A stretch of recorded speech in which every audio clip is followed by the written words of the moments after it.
What's up, guys? So we're here, we're doing another video. This is an update on the Subaru.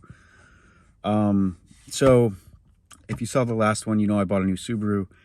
I'm thinking it could have been a lemon, maybe not, we'll see. But I do have some updates on it. So for first updates, I guess, we'll discuss the fact that I did a boost gauge install on it. So before I had the boost gauge, it was over here, and I just had it kind of like flopping around over there because I didn't really know if I was going to keep this car. I really just wanted to see what the boost was going to be. But since then, I have put it here. So it's in the little like compartment that you have at the top of your like radio bezel. So I bought this little piece off eBay, I believe, and it was like $25 or $27, like with taxes and everything. But when I originally got it, it was hitting 9 pounds of boost. So it didn't matter how, like, I don't know, hard I was like pushing the throttle down, how fast I was going, what gear it was in, didn't matter. Always hit 9 pounds. So since then, I tried to figure out what was going on, like with the, you know, the boost, because it should be at around 11, and it wasn't. It was only hitting the 9. So I figured I probably have a vacuum leak. So I looked at my fuel trim ratios. So there's the long and the short term, and I saw that the short term fuel trim was at about plus 25. So that's showing when I was at idle, and then when I would go into higher RPMs, it would kind of like go away and it would come down to lower. So it would be about 0. And from what I understand, if it's higher when it's just at idle, you probably have a vacuum leak if it goes away at the higher RPMs. And then if it's higher RPMs where you have an issue where it's at a higher fuel trim, short-term fuel trim, then you probably have an issue with like fuel delivery or something like that. So I had a feeling it was probably going to be related to a vacuum leak, which would explain the P07, whatever it was. I think it was P0071 or something like that, that I was getting for a code, which was bank 1 lean. So I looked and I found, I'll show you guys, I looked and I found the vacuum leak. So the vacuum leak on here was, I was looking down here and I saw that this hose right here was like cracked. It was like dry rotted. So in case you're wondering, there's your intake comes down, and it was right here. It was off this first nipple. So I thought this was my problem. So I sprayed brake clean down here, and it didn't change, like, and starter fluid. It didn't change the idle speed at all. But when it would spray down, and you can't even really see, when it would spray down in this area right next to that like breather valve, it's like a one-way breather, I think. So when it would spray down there, it would change. So I looked from the back side, and you can't even really see that hose clamp? So that's on the bottom of that breather valve. This hose with the hose clamp on it was disconnected, and it was just hanging in there. So I had to take the I removed the alternator, took that out, and then I traced the line back, and it actually runs up under the intake and connects down here to, I believe, the other end of this. So I replaced the line that went from there to there because it actually broke on me completely when I was trying to mess with it to fix it. And that fixed the code. So it hasn't come back. It also hasn't come back with the P0600 code, so that's good. And then this is the boost gauge. So I just wired it up with the vacuum line, ran it underneath the fender, and then up behind the fender through the firewall where the main harness goes. I also put the lift kit on. So these are the spacers for the lift kit. It's the 2-inch lift kit and factory struts. These are just the struts off Amazon, or sorry, eBay. So they're probably not the factory struts, but they're an equivalent. But it does have a pretty good look to it now. Like, definitely, I can crawl under this car, no problem with my creeper, and I don't have to lift it. Let's see. So I had mentioned the oil pan had a dent, so now that it's higher up, I can show you that's the oil pan dent.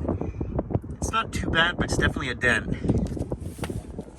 So what I'm gonna do is replace the oil pan. I bought a new one. I also have a new oil pan like filter or pickup, and then I also bought a magnetic drain plug. The magnetic drain plug is on there now, and that's why I think it's just turbo remnants, because they're just aluminum flakes.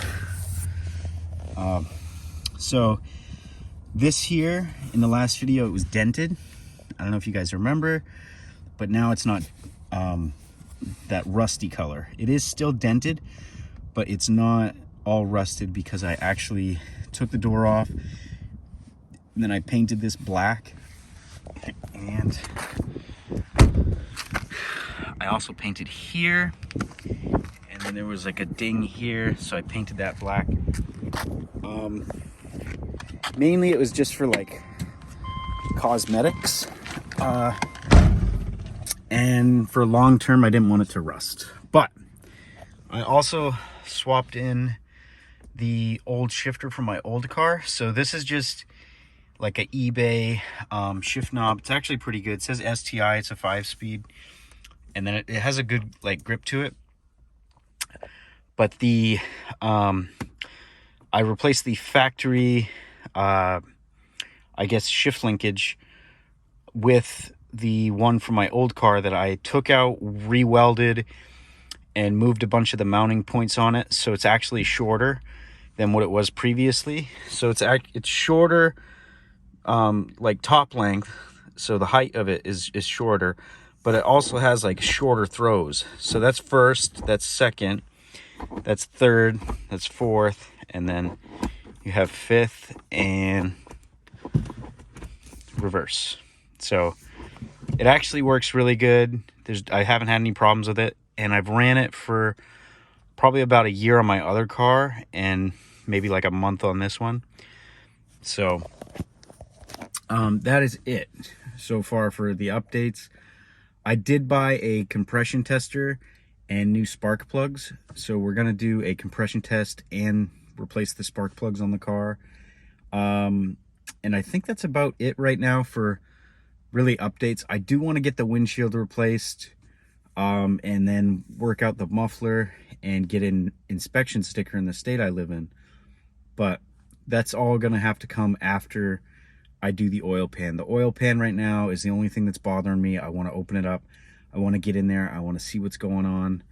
So after I do that, I'll know more about the longevity of the motor. And then, you know, if I want to keep it or if I want to replace it. I'm hoping I don't have to replace it. I'm hoping we can just run it for, you know, a good long time. So far I've put around a little over, probably about 2,000 miles on the car, and it's running fine. Like, it doesn't have any issues. And the P0600 code, which is the only one I was really concerned about, is gone. Like, the running lean code, I had a feeling it was going to be a vacuum line, and it turned out it was, so I'm glad for that. But I'm just glad that the P0600 code, after I fixed the vacuum leak, has not come back. I don't know why it was coming in the first place, but it's most likely, I would say, because I feel like it was because I was reading the codes so often. Like, I would always read them and then reset them, so maybe that was throwing the computer off. But I don't know for a fact. I did find where the automatic transmission, or not the automatic transmission, but where the manual transmission like goes into the wiring harness. I did see that this transmission has been replaced, so I did see that there was like some of the gasket. I took it apart and I cleaned it. Like I pulled it apart, sprayed some electrical cleaner in there, cleaned them up. But I did notice when I tried to plug it in, it wasn't fitting. And then I saw that the like weather stripping harness that is around it was like broken and in pieces. So I fixed that as best I could and I put it back together. It almost looks like it was like it had expanded, like maybe some oil or something got on it and it expanded and it got bigger than what it's supposed to be, and somebody like jammed it in there. And it broke because it was jammed in there. It just got pinched and it broke the rubber. Whether that was the cause for the code, I don't know, because I did that at the same time as the vacuum line. So we'll just see, I guess, if it comes back, but it doesn't look like it's coming back. I've driven the car for probably about 1,000 miles since I've done that repair, and I haven't had any check engine lights at all. I've been monitoring with my Blue Driver, like all the live feed data, and nothing seems like it's out of the ordinary. It all seems pretty good. So stay tuned, and hopefully by next week I will have the oil pan done and know more about the inside. I'm going to try to do a video on that. It's not going to be like an in-depth video on how to replace your oil pan. It'll probably just be like, I'll show you the inside of the old oil pan, I'll show you the new one on, type of thing. Maybe a video of it underneath, but we'll see. But yeah, so I will see you guys in the next video. I hope you're having a good day, and if you're not already subscribed, please hit that like and subscribe button and hit the bell so you can get all the notifications. This car is definitely going to be a sweet car, and it's going to be awesome. Like, nobody is going to have a car like this. I'm just letting you guys know, at least for like the plans I have in my head. It might take a little while to get there, but this is going to be a sweet car. So I'll see you guys in the next video.